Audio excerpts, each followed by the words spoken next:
어느 날 나는 평소와 다름없이 지친 몸을 이끌고 늦은 밤 집으로 돌아왔다. 그날은 이상하게도 내가 사는 아파트 단지가 유난히 조용했다. 엘리베이터를 타고 10층에 도착해 복도를 걸어가는데 뭔가 섬뜩한 기운이 느껴졌다. 내가 사는 집은 끝에서 두 번째 집이었다. 복도의 조명이 어딘지 모르게 깜빡이고 있었고 그때 갑자기 내 뒤에서 이상한 소리가 들려왔다. 발자국 소리 같았다. 뒤를 돌아보니 아무도 없었다. 하지만 분명히 누군가의 움직임을 느낀 듯한 기분이 들었다. 나는 마음을 가다듬고 서둘러 집으로 들어갔다. 집에 들어와 문을 잠근 뒤에도 그 불안한 감정은 사라지지 않았다. 침대에 누워 잠을 청하려 했지만 마음이 불안하여 잠이 오지 않았다. 이리저리 뒤척이다가 결국 라디오를 켰다. 라디오에서는 심야 시간대의 괴담 방송이 흘러나오고 있었고 나는 그저 목소리에 집중하려 했었다. 그런데 방송 도중 기괴한 웃음소리가 흘러나왔다. 이상하다. 원래 이런 효과음은 잘 넣지 않는데 라는 생각이 들었다. 찝찝한 기분을 떨치려 라디오를 끄고 잠자리에 다시 누웠지만 문득 문 밖에서 다시 발소리가 들려왔다. 이번엔 뚜렷했다. 문틈 사이로 복도에서 나는 소리를 들으려 귀를 기울였다. 쿵, 쿵, 쿵. 점점 가까워지던 발자국 소리. 이제는 내 문 앞에 멈춘 것 같았다. 심장이 쿵쾅거렸고 숨소리가 커져갔다. 그리고 그때 현관문 밖에서 낮고 음침한 목소리가 들렸다. 나와 함께 가자. 라는 말이었다.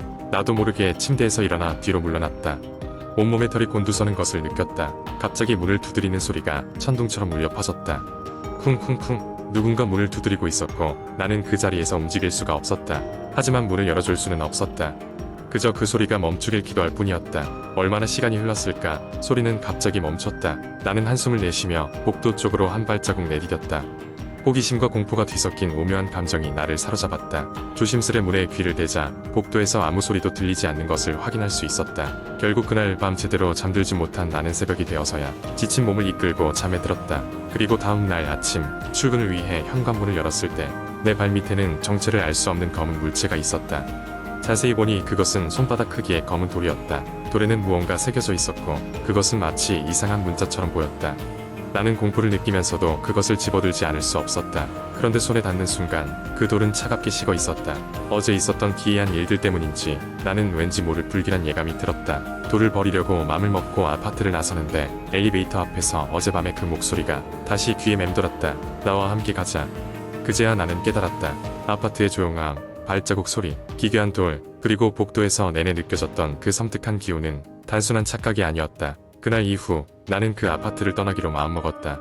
하지만 그 기이한 경험은 내 기억 속에 영원히 나만 나를 위협하는 존재로 머무르게 되었다. 그 후로도 때론 누군가 내 뒤를 따라오는 것 같은 그 감각에서 벗어날 수 없었다. 그리고 그 돌, 그 검은 돌은 아직도 내 꿈속에 나와 함께하고 있다. 언제 어디서나. 두 번째 이야기. 대학교를 졸업하고 첫 직장을 서울에서 구한 나는 회사와 가까운 곳에 원룸을 얻어 자취를 시작하게 되었다. 부모님 집을 떠나 혼자 사는 첫 경험에 설레기도 했지만 동시에 약간의 두려움도 함께했다. 내가 얻은 원룸은 조금 오래된 건물의 5층에 위치하고 있었고 고층 건물이라 창문을 열면 도심의 전경이 한눈에 들어오는 점이 마음에 들었다. 처음 몇 주간은 아무 일 없이 지났다. 회사 생활에 익숙해지고 새로운 동료들과 점심을 함께하며 즐거운 나날을 보냈다. 그러나 어느 날부터인가 이상한 일이 벌어지기 시작했다. 나 혼자 분명히 모든 창문을 닫고 잠들었는데 아침에 일어나면 거실 창문이 열려 있었다. 처음엔 내가 깜빡하고 창문을 열어놨다고 생각하고 대수롭지 않게 넘겼다. 하지만 이런 일이 계속 반복되면서 나는 점차 불안해지기 시작했다. 혹시나 도둑이 들었나 싶어 집안 구석구석을 샅샅이 뒤져봤지만 물건이 없어지거나 손대진 흔적은 없었다. 오히려 더욱 혼란스러워졌고 회사 동료들에게 이 이야기를 해보았지만 그들은 대체로 무심한 반응을 보였다. 창문이 불량이라 그렇지 않겠냐, 건화바람 때문일 거야 같은 이야기들이 되돌아왔다.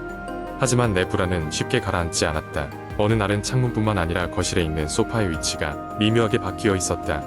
이쯤 되니 혼자 있는 것도 무서워지고 괜히 거실 쪽으로 가는 것도 꺼려졌다. 이런 상황이 지속되자 나는 CCTV를 설치하기로 결심했다. 카메라는 주로 거실과 창문 쪽을 비추도록 설정했다. 그날 밤 나는 침대에 누워 깊이 잠들지 못하고 뒤척였다. 그저 카메라에 뭔가 찍히기를 기다리며 새벽까지 잠을 설쳤다. 다음날 아침 나는 가장 먼저 컴퓨터를 켜고 CCTV 영상을 확인했다. 그리고 도저히 이해할 수 없는 장면을 목격하고 말았다.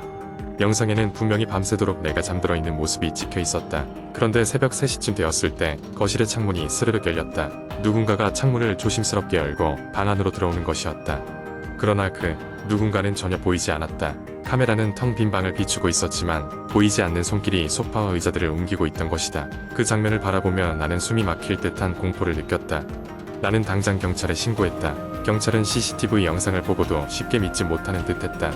그들은 혹시 모르는 일에 대비해 주변을 좀 더 감시하고 이상한 일이 있을 때 즉시 연락하라고 했다. 그렇게 며칠이 지나도록 이상한 일이 다시 반복되지 않았지만 나는 여전히 불안감을 떨쳐낼 수 없었다. 며칠 후 나는 가까운 친구들을 초대해 하룻밤 함께 지내기로 했다. 친구들이 오랜만에 모여 맛있는 음식을 먹고 오랜 시간 수다를 떨었다. 그날 밤은 정말 오랜만에 안심하고 잠들 수 있었다. 하지만 다음날 아침 친구 한 명이 이상한 꿈을 꾸었다고 말했다.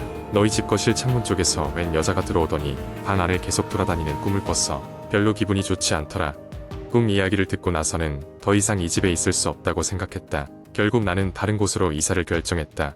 이사를 준비하는 동안 마지막 밤 나는 작은 수첩을 한 권 발견했다. 이전에 이 방에서 살던 사람이 남겨둔 것으로 보이는 그 수첩은 낡아 있었고 안에는 이해할 수 없는 메모들로 가득했다. 그 사람은 매일 밤 여기를 찾아와 그녀의 얼굴을 볼 수 없지만 난 그녀가 있다는 걸 알라. 그 메모를 본 순간 나는 소름이 돋았다. 서둘러 짐을 싸고 그 집을 떠나 새로운 시작을 준비하기로 마음먹었다. 이후로도 그 공간에서 벌어진 일들은 아무에게도 이야기할 수 없었다. 다만 그곳에서 벗어난 뒤로는 더 이상 기이한 일은 일어나지 않았다. 세 번째 이야기. 한밤중에 고요함이 사방을 휘감고 있었다. 나는 친구들과 도시 외곽의 오래된 숲으로 캠핑을 떠났다. 이 숲은 언제나 그렇듯이 사람들 사이에서 소문이 무성했다. 특히 숲 한가운데에 있다고 전해지는 오래된 저택에 관한 다양한 괴담들이 있었는데 그중 가장 유명한 것은 저택에 들어간 사람은 절대 되돌아오지 않는다는 것이었다. 우리는 그런 이야기를 반쯤은 장난처럼 듣고 있었고 조금의 호기심도 있었다. 그래서 일행 중 한 명이 제안했다. 우리 저택을 한번 찾아보는 게 어때? 재미삼아 말이야. 그 제안은 금세 받아들여졌고 우리는 다음날 저택을 찾아 짧은 모험을 떠나기로 했다. 다음날 아침 숲은 짙은 안개로 뒤덮여 있었다. 고요하고 신비로운 분위기 속에서 우리는 출발했다. 저택을 찾기 위해 숲속을 걸어가던 중 알 수 없는 기괴한 소리들이 우리의 신경을 자극했다. 바람에 나뭇잎이 스치는 소리, 멀리서 들리는 들짐승의 울음, 그리고 어디선가 느껴지는 이상한 생기 없는 움직임에 시간을 헤맨 끝에 우리는 마침내 저택에 도착했다. 저택은 정말로 오래된 건축물처럼 보였다. 회색 빛으로 바랜 벽과 깨진 창문들, 마치 오래된 사진 속에서 빠져나온 듯한 모습이었다. 저택 앞에 서자 이상한 위압감이 느껴졌지만 우리는 모험심이 앞서 조용히 문을 열고 안으로 들어갔다. 안으로 들어간 순간 갑자기 문이 쾅 닫혔다. 외부의 빛은 완전히 차단되었고 어둠 속에 갇힌 우리는 신경이 곤두섰다. 핸드폰을 꺼내 플래시를 켜고 주위를 비추니 먼지 쌓인 곡가구들, 부서진 샹들리에, 그리고 벽에 걸린 오래된 초상화들이 눈에 들어왔다. 초상화 속 사람들은 이상하게도 우리의 움직임을 따라 시선을 돌리는 듯 느껴졌다. 우리는 서로를 격려하며 어두운 복도를 따라 더 깊숙이 들어가기로 했다. 하지만 갈수록 분위기는 더욱 오싹해졌고 문득 이상한 일이 일어나기 시작했다. 벽을 타고 흐르는 얼음 같은 한기와 누군가의 숨소리처럼 들리는 바람, 그리고 우리 뒤를 바짝 따라오는 느낌의 발소리들. 한 친구가 현관으로 돌아가 문을 열자고 외쳤지만 문은 꼼짝하지 않았다. 두려움이 밀려오는 순간 복도 끝에서 희미한 불빛이 보였다. 우리는 불안한 마음으로 그곳으로 향했고 오래된 식당에 도착할 수 있었다. 식탁 위에는 녹슨 촛대와 빨간색의 낡은 언어가 놓여 있었다. 마치 누군가 우리를 기다리고 있었던 것처럼. 그때 갑자기 식탁 주위의 의자들이 크게 삐걱대며 우리 쪽으로 움직이기 시작했다. 공포에 질린 우리는 비명을 지르며 다시 문을 열고 도망치기 시작했다. 뒤에서 들리는 의문의 웃음소리가 계속해서 우리를 쫓아왔다. 어떻게든 저택을 빠져나와 숲길을 달리며 우리는 아무 말도 할 수 없었다. 그때 일어났던 일들이 무슨 상황인지 이해할 수 없었다.